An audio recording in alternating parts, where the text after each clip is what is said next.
Hoy vamos a tratar una cuestión que desde siempre ha despertado la curiosidad humana y es esa capacidad de jugar con el tiempo.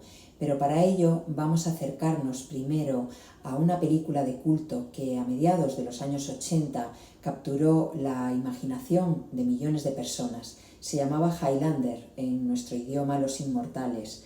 A mí esta película siempre me ha parecido cautivadora. Es de esas películas que llevo grabadas en la memoria porque la premisa era fascinante. Un grupo de seres cruzaba las eras de la historia humana sin envejecer.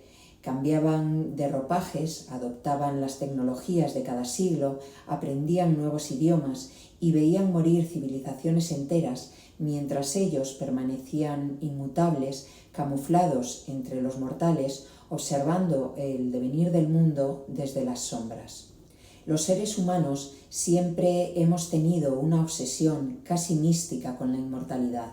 De hecho, si hoy navegamos por los rincones de Internet, encontraremos una teoría de conspiración muy popular que parece heredar el guión de esta película, y es ese mito de las 13 familias que dominan el mundo. Una narrativa que asegura que un grupo cerrado de apellidos inmortales, un comité secreto, maneja los hilos de la economía y la política global desde el principio de los tiempos y para siempre. Hoy no vengo a hablarte de teorías conspirativas, ni vengo a defender la existencia de rituales oscuros ni de sociedades secretas. Esas fantasías pertenecen al cine y a otra clase de mentes, pero sí quiero proponerte una tesis diferente, y es que la inmortalidad social sí existe. Existen familias inmortales que no son 13, ni tienen superpoderes, ni gobiernan el mundo en secreto, pero sí han logrado algo que para el resto de los mortales es imposible. Se trata de perpetuar su estatus, sus códigos y su posición de privilegio siglo tras siglo, volviéndose inmunes al paso del tiempo. Para entender cómo lo logran y por qué la mayoría de los ricos que conocemos hoy están condenados al olvido absoluto, tenemos que hacer un viaje en el tiempo. Exactamente tenemos que irnos 600 años atrás a la próspera ciudad de Brujas, en el año 1424. Allí, un acaudalado mercader italiano de telas llamado Giovanni Arnolfini decidió hacer lo que hoy haría cualquier multimillonario: exhibir su éxito. Contrató al pintor más genial y caro de su época, Jan van Eyck, y le encargó un retrato junto a su esposa. El resultado es una obra maestra bellísima y, en mi opinión, intrigante de la historia del arte. Me refiero a El matrimonio Arnolfini. El cuadro se encuentra hoy en la National Gallery de Londres y es fascinante por su compleja iconografía. Además de ser una mirada fotográfica de la época por los detalles que revela, si miramos ese cuadro con ojos sociológicos, nos daríamos cuenta de que es el equivalente exacto a una portada de la revista Hola, a un vídeo de TikTok en un jet privado o a un reportaje televisivo sobre mansiones de lujo. Cada detalle de la pintura grita opulencia: las telas pesadas y caras, la lámpara de bronce, las naranjas importadas en la ventana, un lujo impensable en el norte de Europa de aquella época, el azul lapislázuli. En este cuadro Arnolfini estaba mostrando al mundo su riqueza y su poderío, contratando a uno de los mejores pintores de la época para inmortalizar un acontecimiento importante de su vida.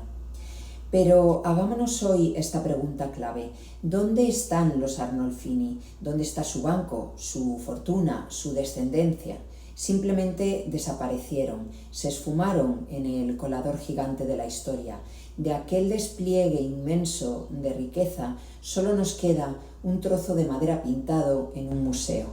El millonario se convirtió en un mero modelo decorativo. Hoy no admiramos al hombre del cuadro, admiramos el talento del artista que lo pintó. Esta es la gran paradoja de la riqueza efímera y es exactamente el mismo derrotero que van a seguir la inmensa mayoría de los multimillonarios, futbolistas, cantantes, celebridades e influencers que vemos emerger hoy en día. Vivimos en la era de la hipervisibilidad. Nunca antes los ricos habían mostrado tanto. Exhiben sus coches, sus éxitos económicos, sus ganancias en bolsa, sus lujos extravagantes. Buscan la validación de la hora y el aplauso inmediato del algoritmo. Pero la sociología de las élites nos enseña una verdad incómoda. Están confundiendo altos ingresos temporales con un patrimonio estructural.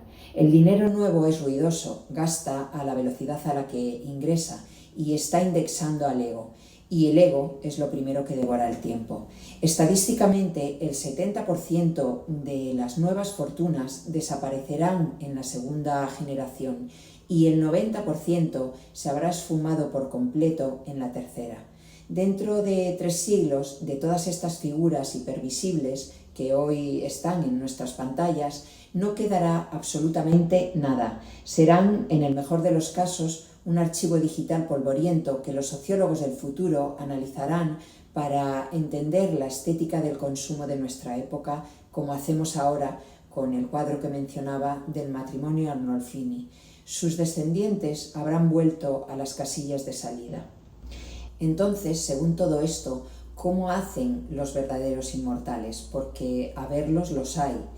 Y hay estudios fascinantes, como uno realizado en la ciudad de Florencia, que demostró que las familias que tenían los apellidos más ricos en el año 1427, en pleno Renacimiento, siguen siendo las familias con los mayores ingresos, las mejores propiedades y el mayor estatus en el siglo XXI, 6 siglos después. A través de plagas, guerras mundiales, unificaciones políticas y crisis financieras, ellos permanecieron.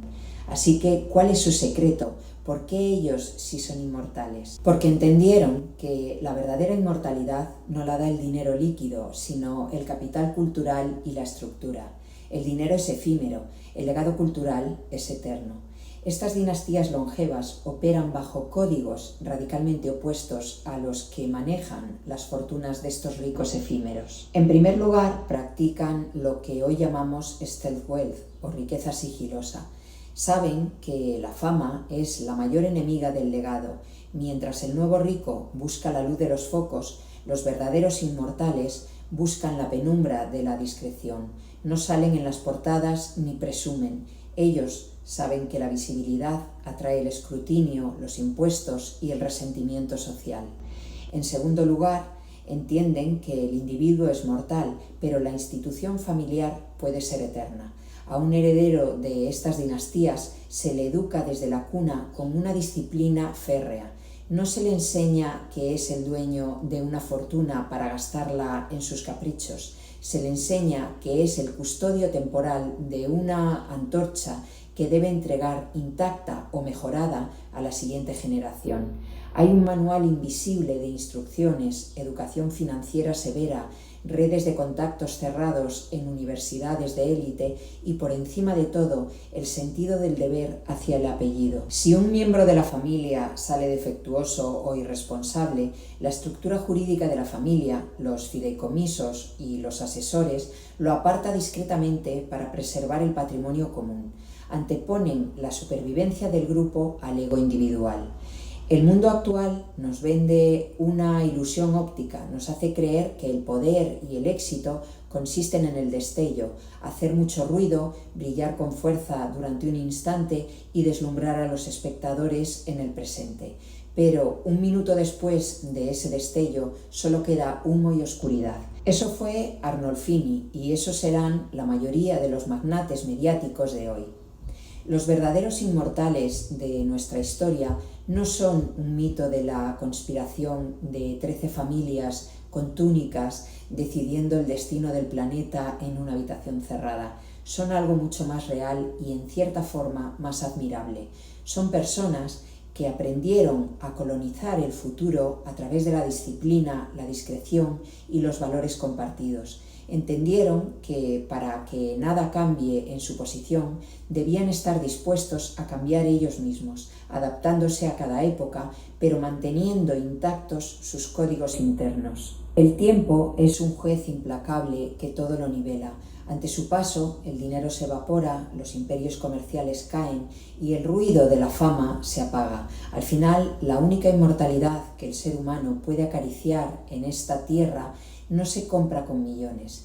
Y esto es muy importante. Se construye sobre la sólida base de los valores humanos, esculpiendo un legado cultural tan sólido, tan invisible y tan profundo que sea capaz de seguir vivo cuando nuestro nombre, como el del mercader de brujas, sea solo un lejano recuerdo del pasado. Ya sabes, cuestiona, busca, despierta. Déjame tu opinión en comentarios.